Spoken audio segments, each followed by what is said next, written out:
सबसे पहले मैं देवाधिदेव महादेव की जयकार करता हूँ। मैं घनश्याम ठाकुर, समाज सेवी, मैं जरी से बिलोंग करता हूँ।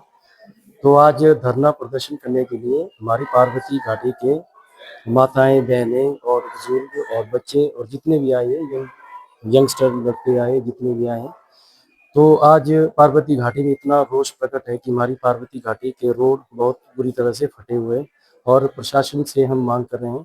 बार बार कितनी बार यहाँ पे विज्ञापन भी दिया हमने और कई लोगों की वीडियोस वगैरह हमने देखी। तो हम चाहते हैं कि पार्वती घाटी के बारे में अच्छे से संज्ञान ले होगा। तो इतने पार्वती घाटी में जो ये टूरिज्म, इतना बहुत बड़ी इंडस्ट्री है टूरिज्म है और बागवानी है। हमारे पार्वती घाटी बागवानी देखी जाए तो बहुत बड़े लेवल में काम करते हैं।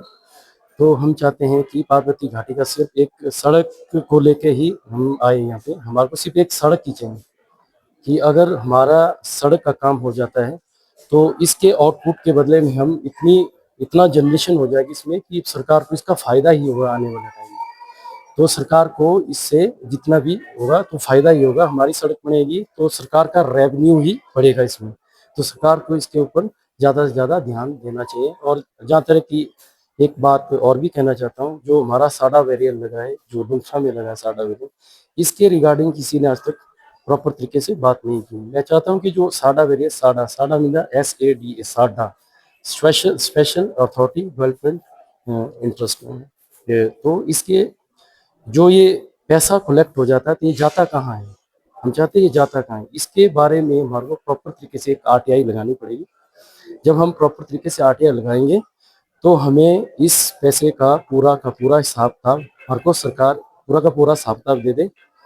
तो अगर ये साडा बैरियल है, अगर हम चाहते हैं कि ये साडा बैरियल आप हाथीथान में लगा लें। अगर हाथीथान में ये साडा बैरियल लगाता है तो कुछ एक टूरिस्ट हमारे जरी एरिया में भी रहते, कुछ एक हमारे मलाना साइड भी जाते हैं, ठीक है। तो मलाना भी इतना इतना इंटीरियर एरिया है। तो ये मलाना के भाई साहब आए, ये भी मलाना से आए बेचारा।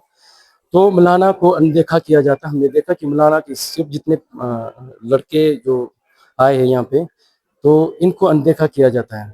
तो मलाना एक डेमोक्रेसी, एक मतलब अलग सा देश था एक टाइम। तो आज हिंदुस्तान में आज ये आशा लेके आए हैं कि हमारा कुछ न कुछ किया जाए। तो ये 2 शिफ्ट में, इन्होंने पहले भी बोलता भाषण में कि 2 शिफ्ट में हम गाड़ी मलाना, एक शिफ्ट में मलाना, पहले मलाना डैम तक आते हैं, मलाना बंद तक जाते हैं, तो उसके बाद उनको दूसरी गाड़ी करनी पड़ती है। ऊपर से नदी का बहाव है, ना कोई पुल लगा है, तो इनको अनदेखा किया जा रहा है। मैं चाहता हूं कि जो हमारा साडा बैरियल है, वो हमारा साडा बैरियल हाथीथान में आए, ताकि पूरी पार्वती घाटी का समस्त जितनी भी डेवलपमेंट है ऑटोमेटिकली होना शुरू करेगी।